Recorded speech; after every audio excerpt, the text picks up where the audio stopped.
La historia de Sor Faustina. La apóstol de la misericordia divina.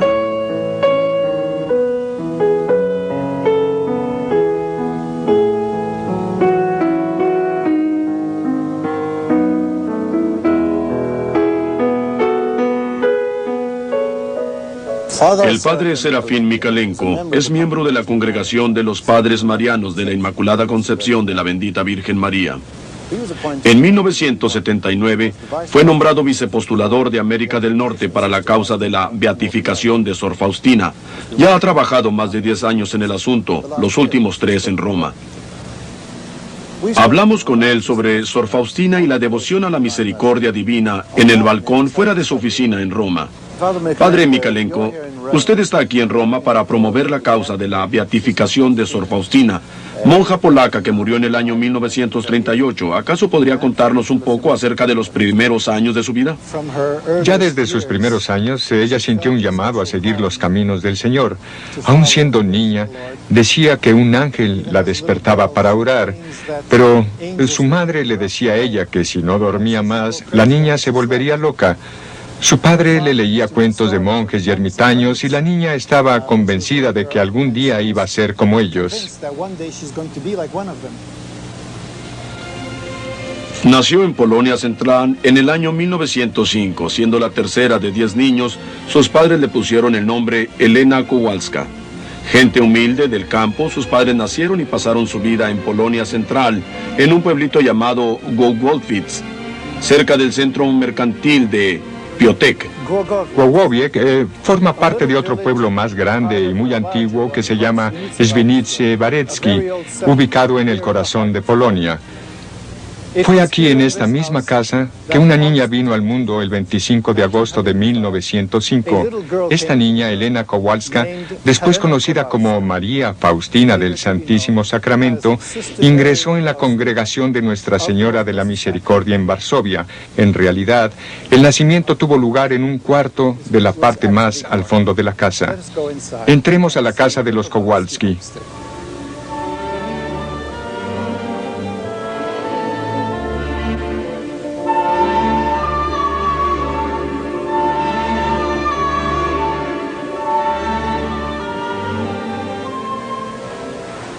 Esta es la sala principal de la casa, donde nacieron los 10 niños Kowalski.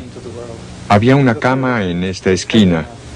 Aquí, por primera vez, Elena vio la luz del día, para luego llevarles la luz a todos aquellos que quisieran oír el mensaje que el Señor le iba a dar. Por esa ventanita, allí, ella salía sin molestar a nadie para darles de comer a las vacas, ya que solo podía ir a la iglesia los domingos si hiciera sus tareas. La iglesia parroquial de San Casimiro en Świnice. Aquí la futura Sor Faustina fue bautizada y hecha hija de Dios 2 días después de su nacimiento. Aquí se confesó y recibió la Santa Comunión por primera vez. Le gustaba venir aquí para orar siempre que podía. Cuando sus tareas la dejaban libre, corría a la iglesia. Ella también visitó aquí, cuando volvió a su casa por única vez para visitar a su mamá enferma. Rezaba con su hermano aquí, en la iglesia, y describe la experiencia así en su diario. Qué fácilmente pude orar en esa iglesita. Me acordé de todas las gracias que recibí en ese lugar, que no entendía la razón y que a menudo abusé.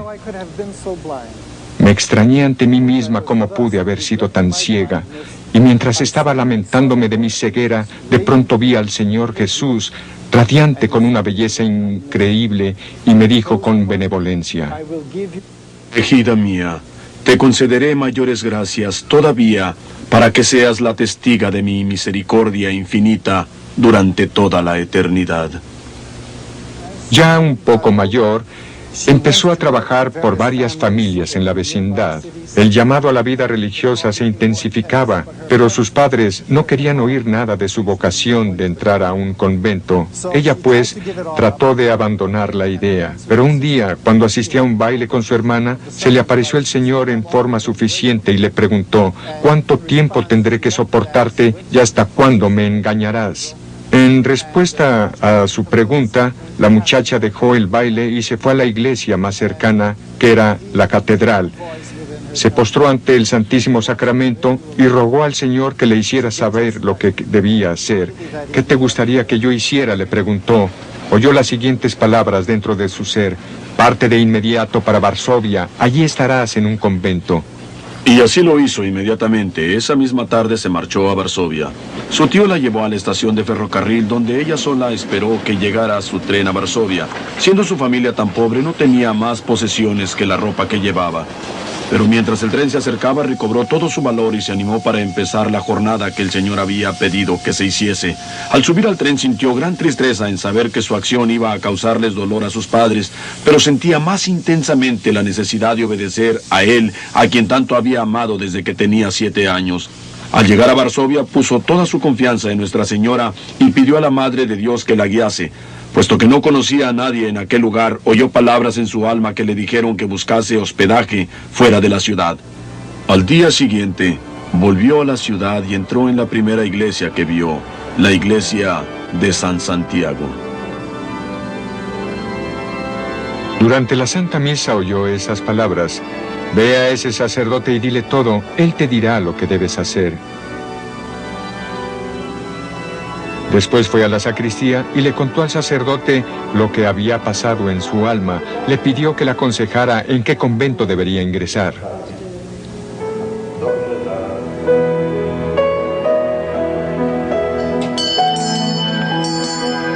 Elena iba de un convento a otro, pero en todos le negaron la entrada. ¿Acaso parte por su aspecto de pobre? En aquel tiempo los conventos raramente recibían a criadas o jóvenes sin dote. Sin embargo, en julio del año 1924, llamó a la puerta del convento de las Hermanas de Nuestra Señora de la Misericordia en Varsovia.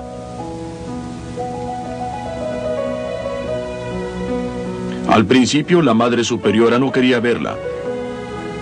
Pero luego cambió de idea y le dijo a Elena que fuera a la capilla y le preguntara al señor de la casa si él la recibiría.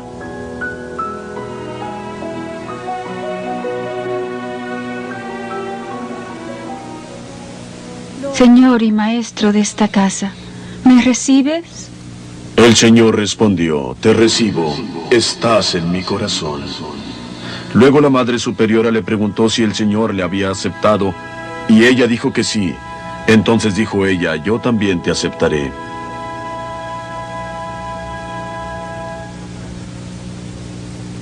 Esta placa, que queda cerca de donde estaba la entrada de la casa principal de la congregación de Nuestra Señora de la Misericordia, nos dice que Elena Kowalska entró en la comunidad aquí en el año 1925 a los 19 años de edad. Y cerca de esta entrada había una salida del corredor del convento. Sor Faustina habla de este lugar en su diario con relación a una visión que tuvo. Oyó una voz que venía desde la capilla que la llamó a venir y ocupar su sitio en el altar junto al Señor. Salió del corredor y mientras cruzaba el patio para entrar en esta capilla, la gente, incluso personas a quienes reconocía, empezaron a gritar injurias contra ella y a tirarle lo que tenían a mano: barro, piedras, arena, escobas, como para darle prisa a ocupar su sitio. Pasó que las mismas personas que le habían tirado todas esas cosas y habían gritado injurias, empezaron a arrodillarse y a rogarle que intercediera por ellos, y Sor Faustina escribe que no los reprochó, ya que todo su maltrato ayudó a que ella subiera más rápido a la santidad. Este patio es casi todo lo que queda del convento original, pues la mayor parte de él fue destruido durante la insurrección de Varsovia. Aquí Sor Faustina ayudaba en la cocina, cuidaba de la huerta y atendía la puerta, mientras desempeñaba la función principal de la comunidad, la de amparar y rehabilitar a las muchachas y mujeres díscolas por medio de sus oraciones y sacrificios. Un día Sor Faustina le preguntó al Señor que quiénes más tenía que orar. Tuvo entonces la primera visión mística que escribió en su diario, la que mostró las condiciones de las almas en el purgatorio. En un momento me encontré en un lugar nebuloso, lleno de fuego, y en él una multitud de almas dolientes. Rezaban por ellas mismas con ardor, pero sin beneficio. Solamente nosotros podemos ayudarlas. Pregunté a aquellas almas cuál era su mayor sufrimiento. Todas juntas me contestaron en una voz que su mayor sufrimiento era la ignorancia de Dios. Vi a Nuestra Señora que visitaba a las almas del purgatorio. Las almas la llamaban la estrella del mar. Desde ese momento me uno más íntimamente con las almas dolientes del purgatorio. Había hecho ya los votos finales como miembro de la congregación. No, ella hizo los preparativos normales del postulado y del noviciado de 2 años. Al final de su noviciado, experimentó el proceso de la vida espiritual que se llama las noches oscuras. Un proceso que sirve para purificar el alma de gente que está cerca de Dios. A causa de su obediencia total, pasó por este proceso con rapidez y así estaba preparada para lo que iba a venir, o sea, para la misión que el Señor iba a señalarle. Sor Faustina escribió en su diario que Santa Teresa de Lisieux, a quien tenía gran devoción, se le había aparecido en un sueño para consolarla. La santa le dijo a Faustina que debería confiar más en Dios y que algún día ella también sería santa.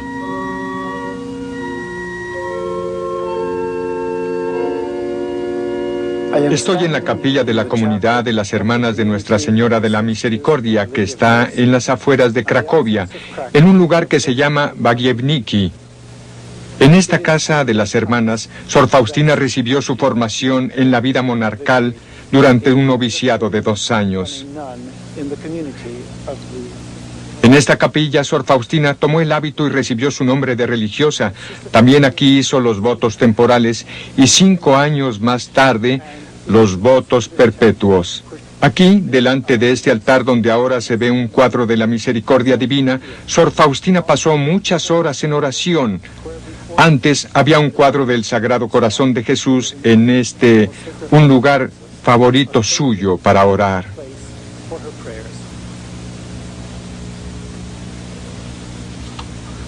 Por un periodo después de su profesión, Sor Faustina era cocinera en esta casa, pero después se le trasladó a otro sitio. Durante su noviciado se molestaba mucho porque las ollas en la cocina eran tan grandes y pesadas que no las podía levantar para colar el líquido. Las hermanas pronto se dieron cuenta de que ella empezaba a evitar ese trabajo. Sor Faustina se quejó ante el Señor de su falta de fuerzas. Él le contestó: de hoy en adelante te resultará muy fácil. Yo aumentaré tus fuerzas. Confiado en las palabras del Señor, la próxima vez se apuró para ser la primera a colar las patatas. Con toda facilidad levantó la olla y al despertarla, en lugar de patatas, vio manojos de rosas tan bellas que le resultó difícil describirlas. Se quedó muy sorprendida sin entender lo que pasaba cuando oyó una voz en su alma que le dijo: tu pasado trabajo ya lo transformé en ramilletes de flores más bellas y su perfume sube hasta mi trono. A partir de ese momento estaba mucho más contenta con su trabajo en la cocina. En marzo, cuando su hermana menor Wanda vino a visitarla, Sor Faustina supo que Wanda sufría de gran desaliento. Faustina rezó, rogó y ofreció muchos sacrificios por el alma de su hermanita ante el trono de Dios, como nunca antes lo había hecho por ninguna otra persona. Sintió casi como si hubiera forzado a Dios concederle a su hermanita la gracia de recuperarse. Escribió: cuando pienso en todo esto, veo un verdadero milagro. Ahora me doy cuenta del gran poder que tiene la oración de intercesión ante Dios.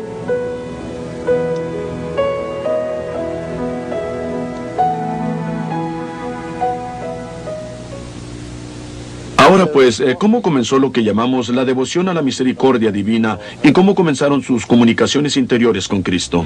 Bueno, un poco después de hacer sus votos temporales, Sor Faustina fue enviada a una casa que las hermanas tenían en Płock, Polonia. Allí mantenían una panadería, así como una casa para mujeres de la calle a quienes las hermanas trataban de ayudar y rehabilitar. por la tarde del día 22 de febrero de 1931, estando en su celda, Sor Faustina tuvo una visión de Cristo que le dijo: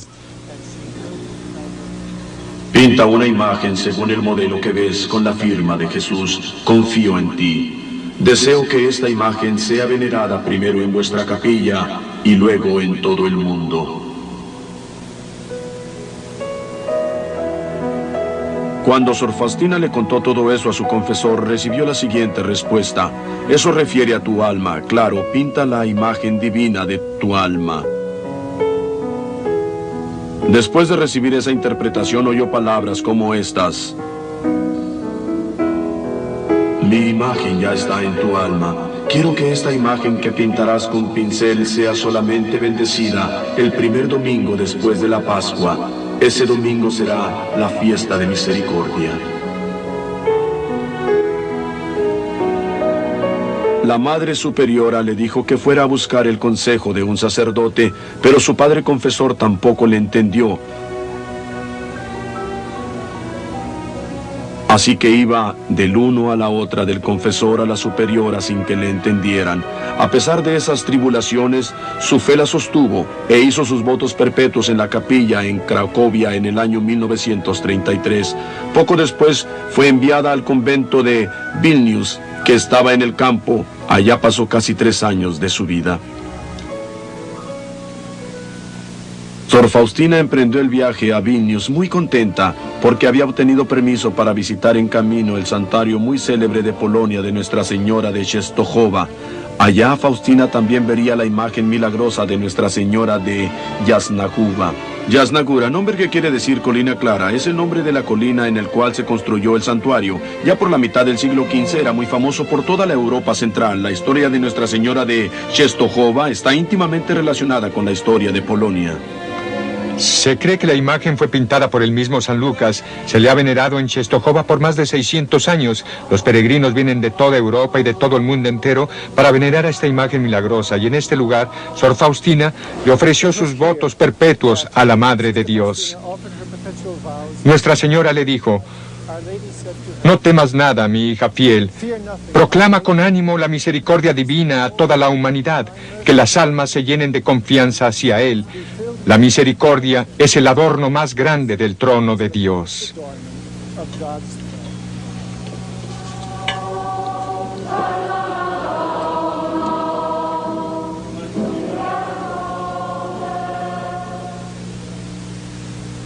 Padre, ¿cómo sucedió que Sor Faustina escribió su diario?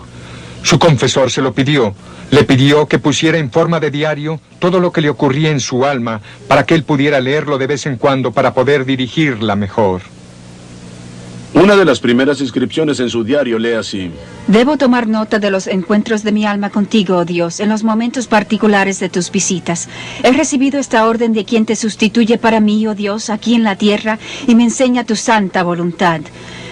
Jesús, tú ves cuán difícil es para mí el escribir, y que no sé describir claramente lo que ocurre en el fondo de mi alma. Oh Dios, ¿acaso puede describir una pluma cosas para las cuales no existen tal vez ni siquiera las palabras? Pero, oh Dios, tú me mandas escribir, eso es suficiente para mí. ¿Y la joven tenía suficiente formación para poder escribir una? Oh no, apenas tenía 3 años de educación formal, lo que se ve por las muchas faltas de ortografía en sus escritos. Escribe las palabras fonéticamente y según lo que vi en el manuscrito original, es curioso que solamente las palabras largas y muy técnicas estén escritas sin errores. No sé dónde las habrá aprendido. Ella solamente escribe lo que sabe de hecho, lo que oye y lo que piensa. Y todo eso sin ninguna corrección y ciertamente sin ninguna borradura. Entonces, ¿cómo sabemos que el diario y los otros escritos son auténticos? ¿Qué le convence a usted, padre, que son auténticos? Porque es obvio que usted... Pues sé que tenemos los cuadernos originales en que ella escribió. Se ha comprobado sin ninguna duda que la obra es de Sor Faustina. Se sometió el diario a las investigaciones de un teólogo competente que al principio no quería tener que ver nada con ello. Primero leyó algunas páginas y terminó leyendo todo el diario. En consecuencia, se convenció de que el diario tenía que ser analizado, estudiado y presentado a causa del gran valor que hay en él. Y este mismo teólogo se convirtió en el más leal defensor de Sor Faustina y de sus causas. ¿Y ¿Y la imagen sagrada? ¿Puede contarnos un poco de su historia? Sor Faustina misma trató de pintar la imagen, pero no pudo. Buscó entre las hermanas con quienes vivía para pintarla, pero tampoco pudieron ayudarla. Fue a la Madre Superiora y ella le dijo que tomara un lienzo y las pintara y lo pintara, pero ella simplemente no pudo hacer nada.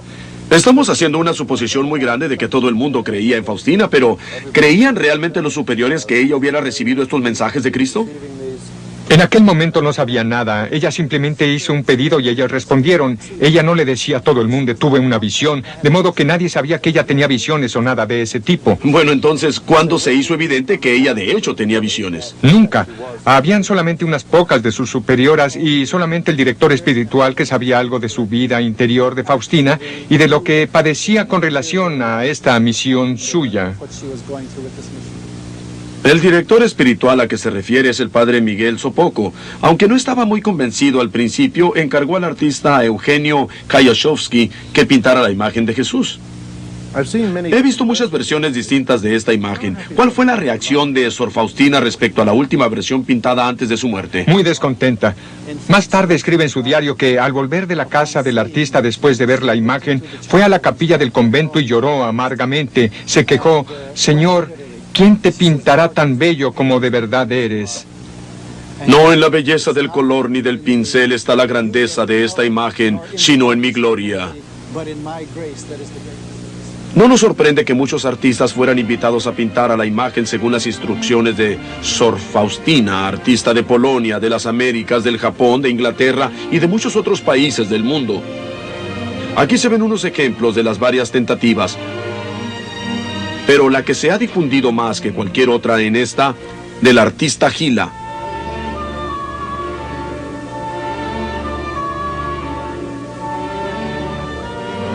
Es precisamente esta que se expone en el convento donde ella murió, en Cracovia, y también en la iglesia del pueblo donde fue bautizada. Como vemos aquí, fue ante esta versión en particular que el actual papa, anteriormente el arzobispo de Cracovia, fue fotografiado en Polonia. Dígame, padre, ¿qué significado tienen los dos rayos que salen del pecho de Cristo? Veo que uno es rojo y el otro blanco. El Señor le explicó a Sor Faustina, a petición de su confesor, que los rayos simbolizan la sangre y el agua que brotaron de su corazón cuando fue atravesado en la cruz después de su muerte. Mucha gente piensa que el derramamiento de sangre es un signo de la muerte, pero en realidad es un signo de la vida. La sangre y el agua simbolizan la Eucarística y el bautismo, los dos sacramentos principales. En uno es la iniciación de la vida cristiana y en el otro es la culminación de la vida cristiana. El simbolismo del derramamiento de la sangre y el agua es, en realidad, Cristo mismo transfiriéndole su vida a todos los seres vivientes por medio de los sacramentos, y por eso estos rayos son la fuente de vida, así que representan la vida que nos llega por medio del Espíritu Santo. Esta imagen de misericordia divina, ¿dónde fue expuesta por primera vez? Primero fue ofrecida públicamente para la veneración de los fieles en el año de 1935, al final de las celebraciones del 1900, aniversario de la redención, que se celebraron en el famoso santuario de Nuestra Señora de la Misericordia en la ciudad de Vilno, ahora en Lituania. ¿Y qué son las palabras al pie de la imagen? Jesús dijo que a lo menos estas tres palabras tenían que estar allí. Jesús ufam tubei, que en español quiere decir Jesús, confío en ti. Además, cuando Jesús habló con Sor Faustina, dijo la palabra firma. Pinta una imagen con la firma, Jesús, confío en ti, que a mí me parece indicar un compromiso muy personal de cada uno hacia el Señor. ¿Cuáles son las promesas relacionadas con esta imagen? En la primera revelación de Sor Faustina, el Señor le dijo, prometo que el alma que venere esta imagen no perecerá. También prometo ya aquí en la tierra la victoria sobre sus enemigos y sobre todo a la hora de la muerte. Yo mismo la defenderé con mi propia gloria.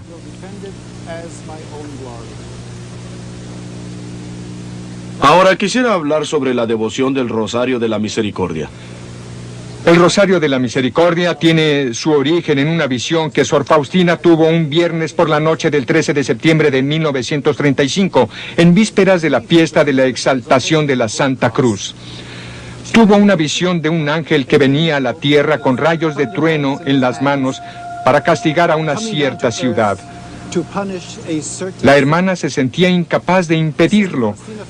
Intentaba ayudar con muchas diferentes oraciones y ruegos, pero sin resultado. En medio de toda esta agitación, se sintió como arrebatada y después envuelta en la presencia de la Santísima Trinidad. Allí vio la gran injusticia con que los seres humanos tratan a Dios. Faustina seguía tratando de rezar, pero ninguna de las oraciones que sabía tuvo efecto. Entonces se acordó de que ese mismo día había recibido la Santa Comunión y por eso Jesús descansaba sosegado en su corazón, y al sentir el poder de la presencia del Señor dentro de ella, cobró ánimo. De repente oyó las siguientes oraciones dentro de su ser. Padre eterno, te ofrezco el cuerpo y la sangre, el alma y la divinidad de tu amadísimo Hijo, nuestro Señor Jesucristo, en expiación por nuestros pecados y los del mundo entero. Por motivo de su dolorosa pasión, ten misericordia de nosotros y del mundo entero. Mientras seguía repitiendo esta oración, vio como el poder del ángel disminuía hasta que no pudo llevar a cabo el castigo ordenado.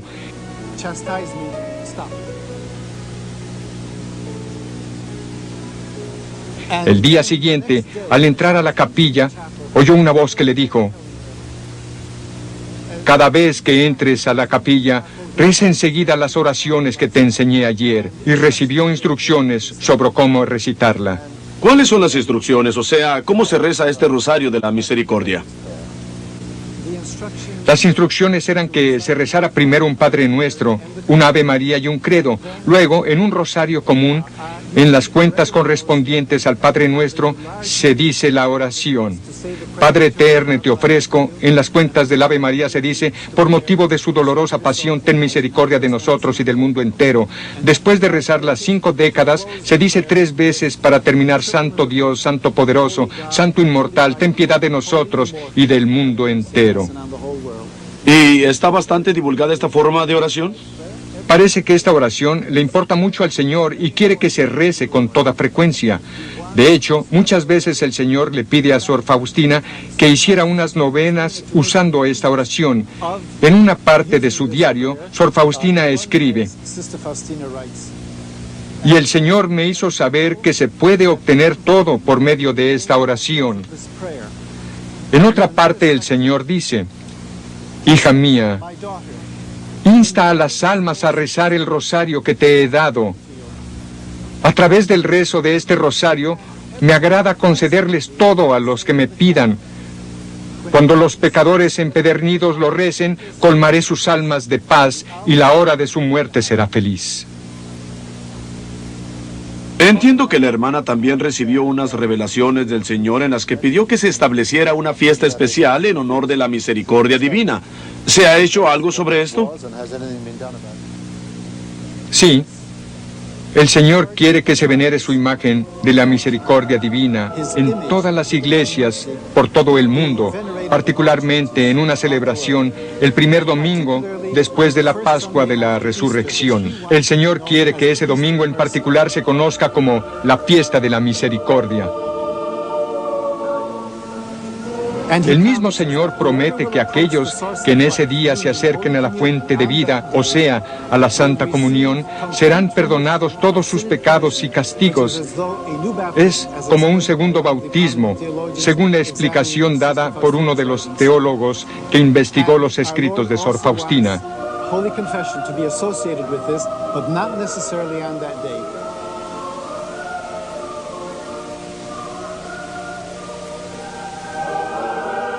Esta celebración está tomando lugar muy apropiadamente en los jardines del convento de Cracovia, donde Sor Faustina vivió y murió. Miles de fieles devotos a la misericordia divina están reunidos aquí, como hacen todos los años para cumplir el mandato de Cristo de celebrar el primer domingo después de la Pascua como un día especial, devoción a la misericordia divina.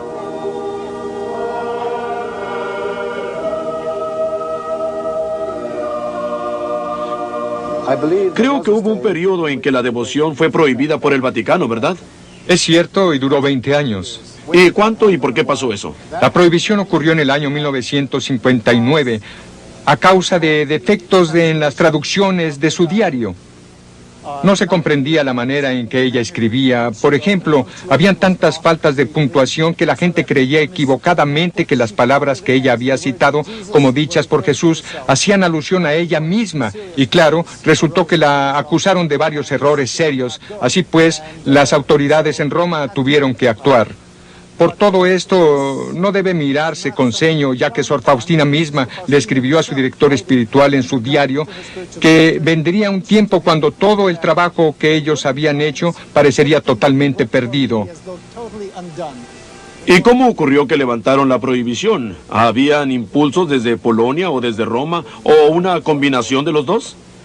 Pasó que los laicos presionaron al obispo de Cracovia y le rogaron comenzar el proceso de la beatificación de Sor Faustina, pero él vacilaba a causa de la prohibición. Entonces su amigo, ahora el cardenal Descours, le dio ánimo para ir al cardenal Ottaviani, que era el entonces prefecto de la Sagrada Congregación del Santo Oficio, para preguntarle si podía comenzar el proceso.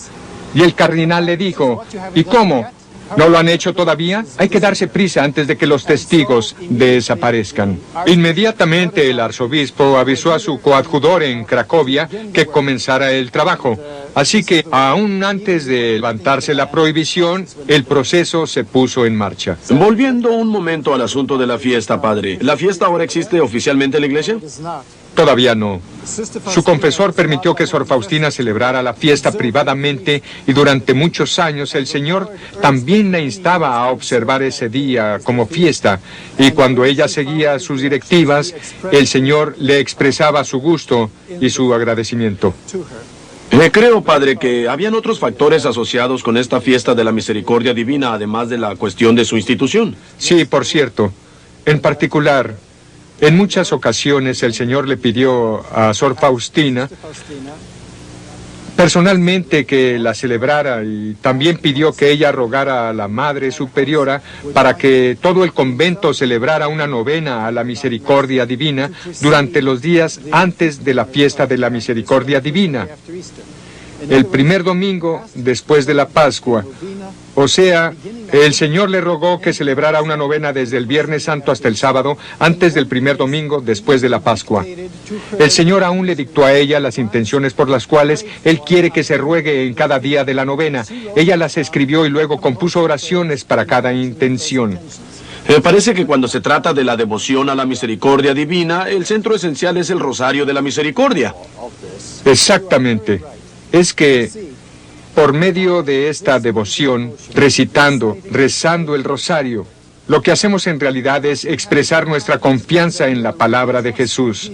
De este modo, la oración: Padre eterno, te ofrezco el cuerpo y la sangre, el alma y la divinidad de tu amadísimo Hijo, tiene tanta fuerza y un significado tan tremendo que comprende toda la confianza que yo tenga y todo el deseo que yo tenga para que otros lleguen a una unión con Dios, y esto cumple su santa voluntad, la que es esencial en la fe cristiana.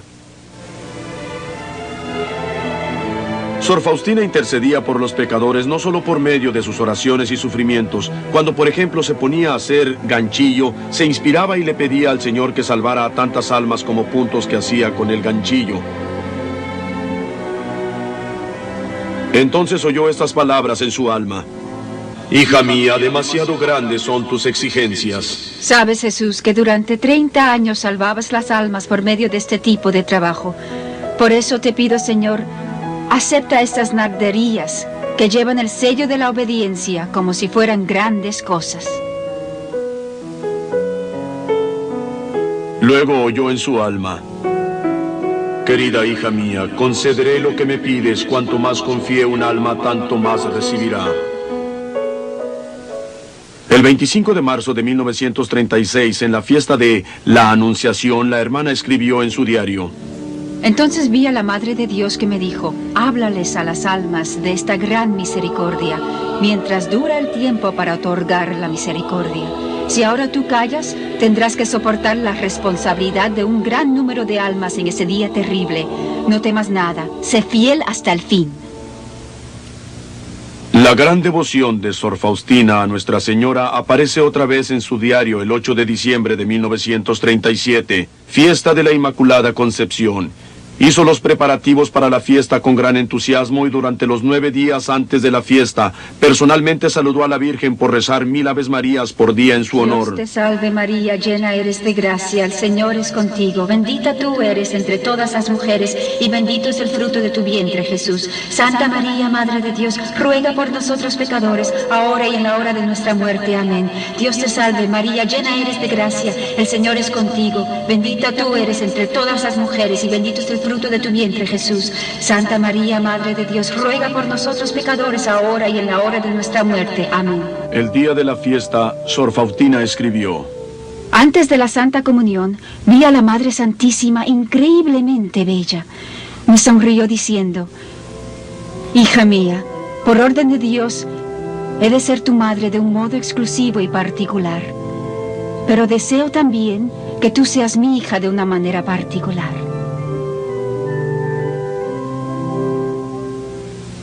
Seguramente para darle una idea de la urgencia del pedido constante de Jesús que se estableciera la fiesta de la misericordia para los pecadores, pasó que poco después ella tuvo una visión espantosa del mismo infierno. Hoy fui llevada por un ángel a los abismos del infierno. El primer tormento que constituye el infierno es la pérdida de Dios. El segundo, los perpetuos remordimientos de conciencia. El tercer, que esta situación no cambiaría jamás. El cuarto tormento es el fuego que estará penetrando el alma sin destruirla. La compañía continua de Satanás, la desesperación, las impresiones, maldiciones, blasfemias. Estoy escribiendo esto por mandato de Dios para que ningún alma pueda excusarse por decir que no existe el infierno o que nadie jamás ha estado allí. La mayor parte de las almas que están allí son almas que no creían que el infierno existía. Otra vez habló el Señor: corre por el mundo entero y proclama el mensaje de mi misericordia insondable. Un pecador que reza este rosario una sola vez recibirá la gracia de mi misericordia infinita. Diles a mis sacerdotes que los pecadores se desmenuzarán ante sus palabras cuando ellos hablen de mi misericordia. Les daré una fuerza maravillosa, ungiré sus palabras y tocaré los corazones de las personas a quienes hablen. Ellos ahora entendieron que Dios no condena a nadie, solo el alma que los desea será condenada. En obediencia a su director espiritual, el padre András, seguía manteniendo su diario. En él hace varias referencias a los tormentos que Satanás la hizo sufrir. Escribió: Satanás odia la misericordia. Y en efecto, este diario, que iba a ser el instrumento que conduciría a muchos pecadores a la misericordia divina, contiene muchas referencias a los ardides de Satanás. Derdy, una casa del campo fundada por las hermanas poco antes de la muerte de Sor Faustina. Pasó algunas semanas aquí cuando se iba desde Vilna a su nuevo puesto en Cracovia. Durante estas semanas ayudó en la cocina cuando mucho necesitaban su ayuda. Aquí Faustina supo que estaba bastante enferma. Por eso agradeció mucho la oportunidad de estar en un ambiente tan bonito, con el aire fresco y el bosque hermoso, que ayudaron a aliviar un poco del sufrimiento de su enfermedad, la tuberculosis. Las hermanas le tenían tanto afecto a Faustina que les pesó mucho cuando tuvo que irse. Al salir, Sor Faustina le dijo a su buena amiga Sor Justina que no se verían más en la tierra, puesto que iba a morir dentro de poco.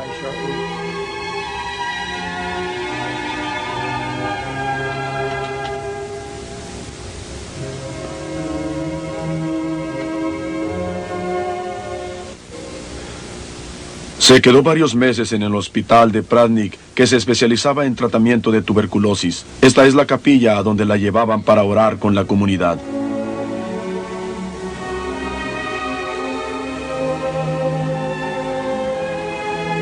Por fin volvió a su querido convento de San José, en Cracovia, donde las hermanas le habían preparado un cuarto. Su condición entonces se empeoró tanto que tenía que quedarse en cama. Recibió durante ese tiempo varias cartas de las hermanas en el noviciado. Algunas de las cartas le divertían mucho a Faustina. Una de ellas, por ejemplo, dijo: estamos muy tristes porque usted está tan gravemente enferma, pero nos alegramos mucho de que cuando el Señor Jesús la lleve, rezará por nosotras porque usted tiene mucha influencia ante el Señor. Mientras su salud empeoraba, se acordó de una previa visión del cielo que había tenido. Hoy en espíritu estuve en el cielo y vi sus increíbles bellezas y la felicidad que nos espera después de la muerte. Vi cómo todos los seres le dan a Dios alabanza y gloria sin cesar. Poco antes de su muerte se le preguntó si tenía miedo de morir. ¿Por qué?, contestó. Todos mis pecados e imperfecciones se consumirán como paja en el fuego de la misericordia divina. Se ponía cada vez más débil mientras ansiaba estar unida con su Salvador. Jesús se le apareció por última vez. La humanidad no tendrá paz hasta que se vuelva a la fuente de mi misericordia.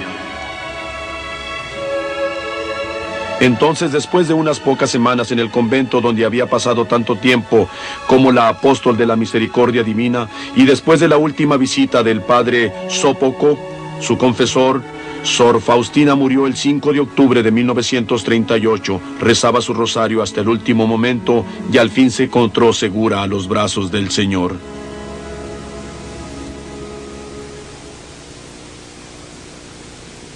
Mientras estaba en el convento en Cracovia, donde Sor Faustina murió, el padre Mikalenko habló de una de las pocas personas todavía vivientes que habían conocido a Sor Faustina y había vivido en comunidad con ella. Sor Beata, que está aquí conmigo, es colaboradora para el proceso de la canonización de Sor Faustina. Le pregunté a la hermana acerca de dónde conoció a Sor Faustina por primera vez.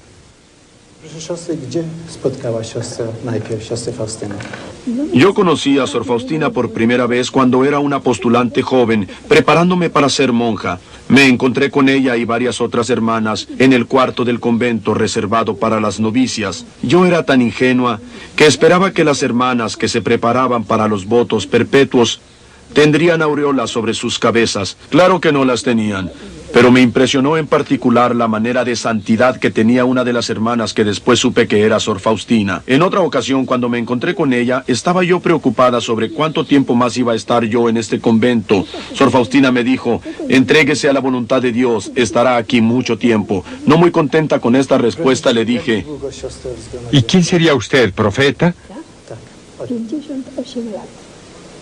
Le pregunté a la hermana cuánto tiempo hace que entró en la comunidad. Ella contestó que entró en el convento hace 58 años. Casi un año después de la muerte de Sor Faustina, la invasión de Polonia dio principio a la Segunda Guerra Mundial, una guerra que ella había predicho muchas veces. Creo que hay reportes de ciudades y hasta casas particulares que salieron ilesas por medio de la devoción a la misericordia divina. Sí, las dos ciudades de Vilnius y Cracovia, donde se conocía más la imagen de la misericordia divina, no sufrieron ningún daño por la guerra. Conozco un caso en particular, cuando la gente iba evacuándose de la ciudad de Jasio, que era una estación de empalme de ferrocarril en el sudeste de Polonia. Una monja apareció en el medio de la gente y empezó a distribuir estampas de la imagen de la misericordia. Y dos mujeres volvieron a sus casas, pusieron las estampas sobre las puertas de sus casas y se fueron sin saber si podrían volver algún día o qué pasaría. Pasó que un día una de ellas volvió después de unos meses y encontró la casa suya. Era la única que quedaba ilesa en medio de toda la destrucción y todavía existe hasta hoy día. Esa señora y su esposo actualmente viven en los Estados Unidos. ¿Qué nos puede decir, padre, sobre la difusión mundial del conocimiento de Sor Faustina y la devoción a la misericordia divina? La devoción a la misericordia divina, de acuerdo con las formas propuestas por Sor Faustina, se ha difundido a los 5 continentes durante los 10 años después de su muerte. Después de levantar la prohibición en contra de sus escritos y las formas de la devoción, esta se ha difundido aún más extensivamente como pólvora. Los centros mayores de la devoción son las ciudades de Polonia y los Estados Unidos. Por cierto, pero hay centros en lugares más lejanos como las Islas Filipinas. Dentro de poco tiempo la devoción llegó hasta Australia y hoy en día hay centros de la devoción en Irlanda, el Brasil, la Argentina, México, África, la India, la Indonesia, las islas Seychelles, cerca de África y en otros lugares. Entonces es probable que esta devoción haya llegado a todas partes del mundo. Una de las revelaciones de Jesús a Sor Faustina tiene que ver con una devoción a la hora de las 3. Sí, está escrito en el diario. Creo que en las Filipinas existe un programa nacional que se llama El hábito de la hora de las 3. Es verdad. Cuando iniciaron este programa, la idea era que toda la nación debería rezar juntos en un momento específico por el perdón de los pecados de las islas Filipinas del mundo. Además, rezaban para implorar la misericordia divina sobre el mundo. Se consiguió la ayuda de todas las emisoras de radio por las islas y de cuantas de la televisión que lo permitieran. Estas interrumpían su programa regular a las 3 de la tarde para rezar la oración que Sor Faustina compuso específicamente para este fin. Desde aquel entonces, muchas de las estaciones han seguido con este hábito. Todos los días a las 3 y una vez por semana, hasta hay un programa especial de televisión llamado La Hora de la Gran Misericordia que difunde este mensaje y esta devoción. Al celebrar el primer aniversario del comienzo de El hábito de la hora de las 3 en las Islas Filipinas, quisiera felicitar a los organizadores que facilitaron que el mensaje de la misericordia divina se proclamara a nuestra gente de las Filipinas. Así que, Padre, a su parecer, ¿qué es lo que el Señor realmente pide a nosotros por medio de esta devoción? Creo que el Señor realmente pide que nos reconcentremos en su gran amor y en el hecho de que no vaciló en entregar su vida por nosotros. Y esto nos dará ánimo para responder al amor que nos tiene. Creo que siempre debemos de tener presente el verdadero significado de esta devoción. No es solamente una mera costumbre piadosa. Devoción quiere decir que uno se le entrega por completo, con toda la vida, a alguien por razón de lo que ese alguien significa para usted. Esto es lo que debemos comprender de esto. Una parte importante del mensaje, creo yo, tiene que ver con obras de misericordia, ¿verdad? Nuestro Señor hace una gran exigencia como parte de este mensaje y de la devoción, y es que hagamos obras de misericordia. De hecho, dijo unas palabras muy, muy importantes. Le dijo a Faustina: hija mía, si exijo por medio de ti que la gente venere mi misericordia, tú debes ser la primera a destacarte por esta confianza en mi misericordia. Exijo de ti obras de misericordia que deben surgir del amor que me tienes.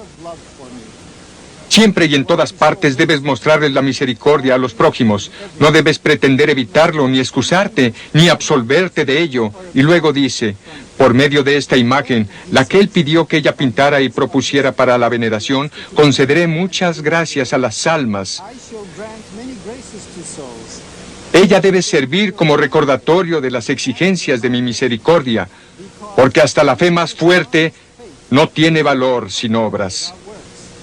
Con estas palabras, nuestro Señor hace referencia a la carta de San Santiago en que dice, la fe sin obras está muerta, y así, el confiar en el Señor y el hacer de obras de misericordia hacia el prójimo son rasgos esenciales de la verdadera vida cristiana.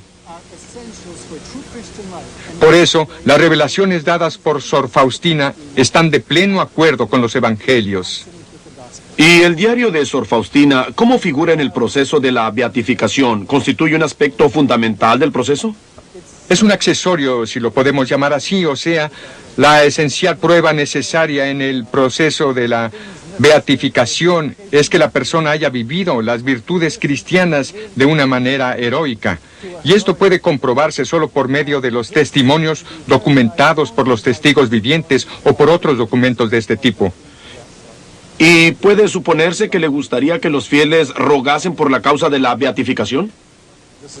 Claro que esto es lo más importante, porque uno de los elementos más importantes en la elevación de cristianos al honor de los altares es que a los fieles les interesa la causa.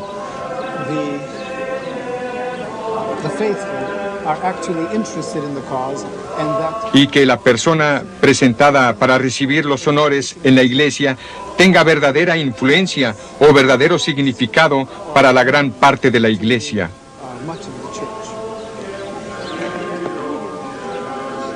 Creo que la iglesia exige por lo menos un milagro como parte del proceso. ¿Tenemos un milagro atribuido a Sor Faustina? Cierto que sí. Hay uno en particular que será aceptado en la causa de Sor Faustina. En realidad, yo personalmente tuve parte en ello, ya que la familia correspondiente me pidió que los acompañara al sepulcro de Sor Faustina en la Wieniki, cerca de Cracovia, en Polonia. El padre Mikalenko se refiere a la familia de Maureen Digan, su esposo Roberto y su hijo. Aquí vemos a la señora Digan que está dando su testimonio en la televisión norteamericana. Después de escuchar mi testimonio, estoy segura de que algunos de ustedes, y acaso todos, preguntarán, ¿por qué ella y no yo, o uno de mis queridos? Pues yo misma todavía me pregunto esa pregunta. ¿Por qué yo y no mi hijito que está mortalmente enfermo? A los 15 años de edad me enfermé con una enfermedad que se llama linfadenoma. Desde los 15 hasta los 20 años de edad me operaron más de 50 veces. Pasé 10 años entrando y saliendo del hospital. Los periodos en el hospital duraban de una semana hasta 12 meses a la vez. A la edad de 19 tuve cirugía espinal que me dejó paralizada desde la cintura para abajo durante 2 años. A los 20 años tuve la primera amputación. La enfermedad se empeoró tanto en el cabo que quedaba que tuvieron que amputarlo hasta la cadera. Mi esposo, Roberto, sentía el llamado de llevar a su familia a Polonia. Vino aquí, a Eden Hill, y habló con el padre Mikalenko. Le pidió acompañarnos en el viaje. Sus superiores le dieron el permiso. El 28 de marzo de 1981, me confesé en Polonia.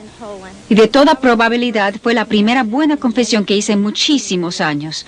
Sí me sentía un poco más íntima con Sor Faustina y con el Señor en esos días, pero probablemente no muchísimo.